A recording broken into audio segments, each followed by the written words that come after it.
Thank you very much, Mr. President. Ladies and gentlemen, good evening. Assalamu alaikum. Lovely to see you all here tonight. We are having a very entertaining night, are we not, with some very interesting things being said from the other side of the house tonight. Let me begin by saying, as a Muslim, as a representative of Islam, I would consider myself an ambassador for Islam, a believer in Islam, a follower of Islam and its Prophet.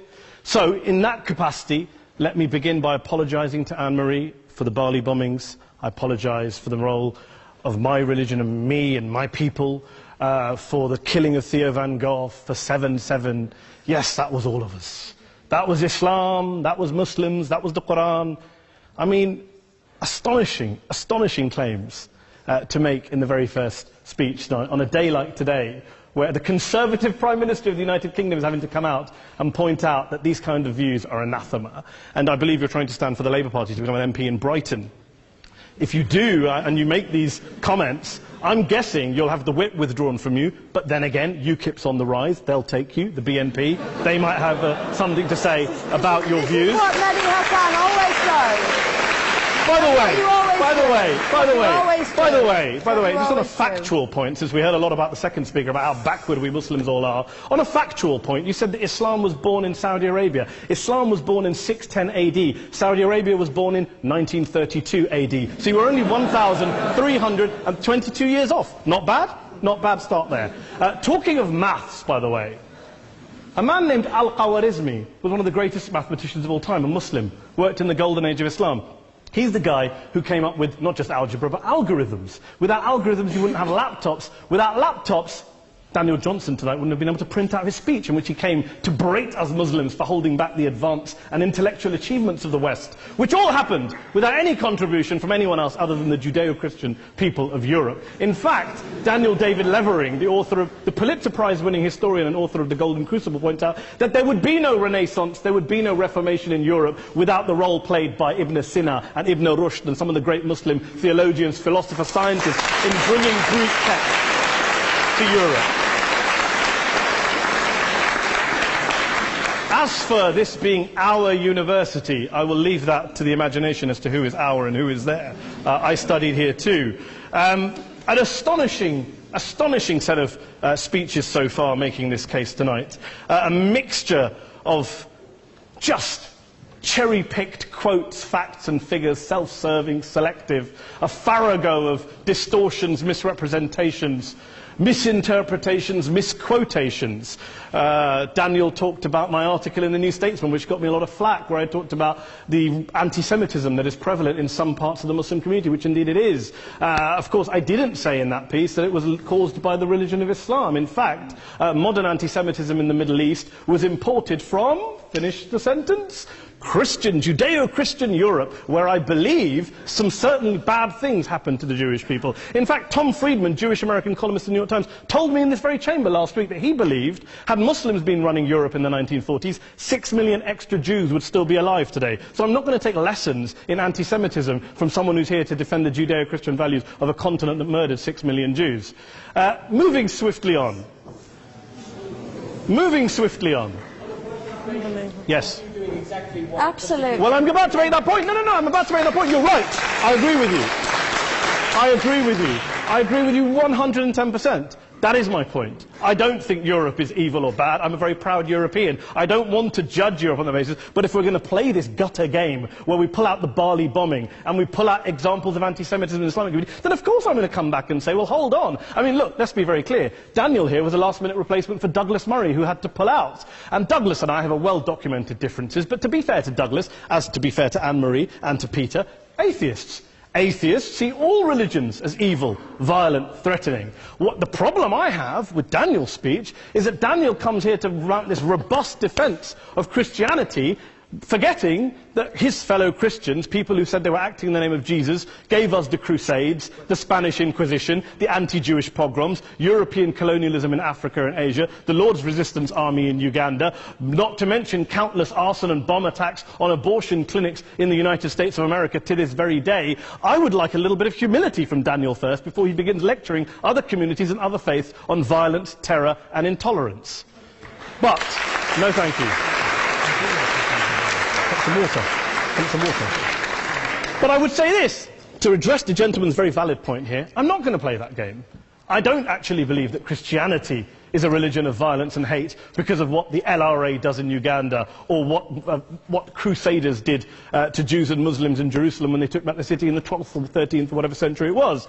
I believe that Christianity, like Islam, like pretty much every mainstream religion, is based on love and compassion and faith. I do follow a religion in which 113 out of the 114 chapters of the Quran begins by introducing the God of Islam as a God of mercy and compassion. I would not have it any other way. I don't follow a religion which introduces my God to me as a God of war, as some kind of Greek God of wrath, as a God of hate and injustice. Not at all. As Adam pointed out, you go through the Quran and you see the mercy and the love and the justice. And yes, you have verses that refer to warfare and violence. Of course it does. This is not a motion about pacifism. I'm not here to argue that Islam is a pacifistic faith. It is not. Islam allows military action, violence in certain limited contexts. And yes, a minority of Muslims do take it out of that context. But is it religious? We talked about Woolwich. Daniel and Anne-Marie have suggested that it's definitely religion that's behind all of this. Well, actually, what I find so amusing tonight is we're having a debate about Islam. And the opposition tonight have come forward. We have a graduate in law, a graduate in modern history, a graduate in chemistry. And, you know, I admire all of their intellects and their abilities, but we don't have anyone who's actually an expert on Islam, a scholar of Islam, a historian of Islam, a speaker of Arabic, even a terrorism expert or a security expert or a pollster, let alone to talk about what Muslims believe or think. Instead, we have people coming here, putting forward these views, putting forward these sweeping opinions. Listen to Professor Robert Pape of the University of Chicago, one of America's leading terrorism experts, who, unlike our esteemed opposition tonight, studied every single case of suicide terrorism between 1980 and 2005, 315 cases in total. And he concluded, and I quote, "There is little connection between suicide terrorism and Islamic fundamentalism or any of the world's religions. Rather, what nearly all suicide terrorist attacks have in common is a specific secular and strategic goal to compel modern democracies to withdraw military forces from territory that the terrorists consider to be their homeland." And the irony is, when we talk about terrorism, the irony is that the opposition and the Muslim terrorists, the Al-Qaeda types, actually have one thing in common. Because they both believe that Islam is a warlike, violent religion. They both agree on that. They have everything in common. Osama bin Laden would be nodding along to everything he's heard tonight from the opposition side. He agrees with them. The problem is that mainstream Muslims don't. The majority of Muslims around the world don't. In fact, a gentleman here started quoting all sorts of polls. Gallup carried out the biggest poll of Muslims around the world, of 50,000 Muslims in 35 countries. 93% of Muslims rejected 9/11 and suicide attacks. And of the 7% who didn't, they all, when polled and focus grouped, cited political reasons for their support for violence, not religious reasons. And as for Islamic scholars and what they say, well, Daniel talks about our University of Oxford. We'll go down to Oxford Centre for Islamic Studies, get hold of a man named Sheikh Afifi al-Akiti, who is a massively well-credentialed and well-respected Islamic scholar, who has studied across the world, who in the days after 7/7 published a fatwa denouncing terrorism in the name of Islam, calling for the protection of all non-combatants at all times, and describing suicide bombings as an innovation with no basis in Islamic law. Go and listen to Sheikh Tahir al-Qadri, one of Pakistan's most famous Islamic scholars, who published a 600-page fatwa condemning the killing of all innocents and all suicide bombings unconditionally without any ifs or buts. There's nothing new here. This is mainstream Islam, mainstream scholarship, which has said this for years. You don't go out and kill people willy-nilly in the high street or anywhere else, on a bus or a mall, based on verses of the Quran that you cherry-pick without any context, any understanding, any interpretation, or any commentary. Point of information. Please. Well, it doesn't happen apparently. I didn't say it doesn't happen at all. I never said it didn't happen. I don't blame Islam. Yes, it's a very good point. And a lot of us are campaigning against that. And we're campaigning against it in the name of Islam. We're campaigning against it in the name of various interpretations of Islam. Anne-Marie comes and scares us with her talk of Sharia law. I would like to see the book of Sharia law. It doesn't exist. People argue over what Sharia law is. And you empower the extremists by saying there is only one version. You empower them all. I don't believe you took any interruptions, Anne-Marie, so I think you should stay there for a moment. Several countries. Here's what we're dealing with. Here's what we're dealing with. We are dealing, I took your point. Here we are dealing with a 1400-year-old global religion, followed by 1.6 billion people in every corner of the world, a quarter of humanity, of all backgrounds, cultures, ethnicities, and yet the opposition tonight wants to generalize, stereotype, smear, in order to desperately win this debate. And here's my question, if we're going to generalize and smear. If, okay, people say yesterday's bombers, and we've got to be careful, there's a trial going on, were yesterday's attackers, motivated by Islam? Big debate. I don't believe they were. Let's say they were. Let's say Faisal Shahzad, the Times Square bomber, was motivated by Islam. Let's assume, for sake of argument, that Richard Reeves, the shoe bomber, was motivated by Islam. If Islam is responsible for these killings, if Islam is what is motivating these people, and Islam is therefore not a religion of peace, a religion of war, then ask yourself this question: why aren't the rest of us doing it?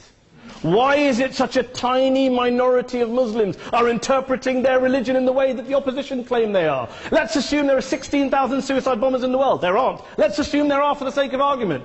That's 0.001% of the Muslim population globally. What about the other 99.99% of Muslims who the opposition tonight either ignore or smear? The reality is that the rest of us aren't blowing ourselves up tonight. The reality is that the opposition came here tonight not worried about the fact that me and Adam might pull open our jackets and blow ourselves up tonight because we're followers of a warlike warrior religion which wants to take over Europe and Daniel's university.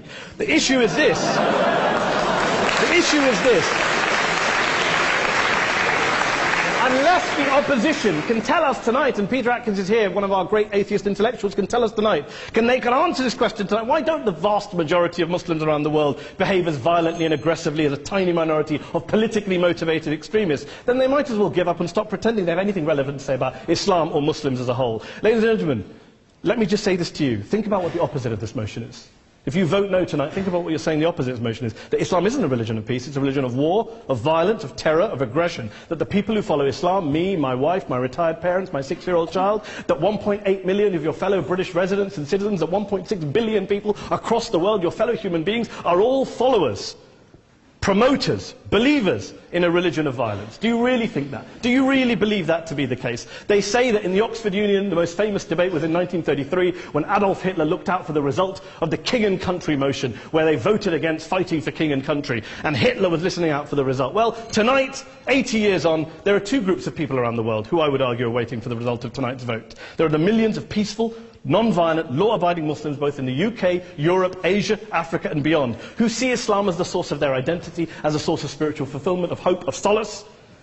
And there are the phobes, the haters, the bigots out there who want to push the clash of civilizations, who want to divide all of us into them and us and ours and their. Ladies and gentlemen, I urge you all not to fuel the arguments of the phobes and bigots. Don't legitimize their divisions. Don't legitimize their hate. Trust those Muslims who you know, who you've met, who you hear, who don't believe in violence, who do want you to hear the peaceful message of the Quran as they believe it to be taught to the majority of Muslims, the Islam of peace and compassion and mercy, the Islam of the Quran, not of Al-Qaeda. Ladies and gentlemen, I beg to propose this motion to the House. I urge you to vote yes tonight. Thank you very much for your time.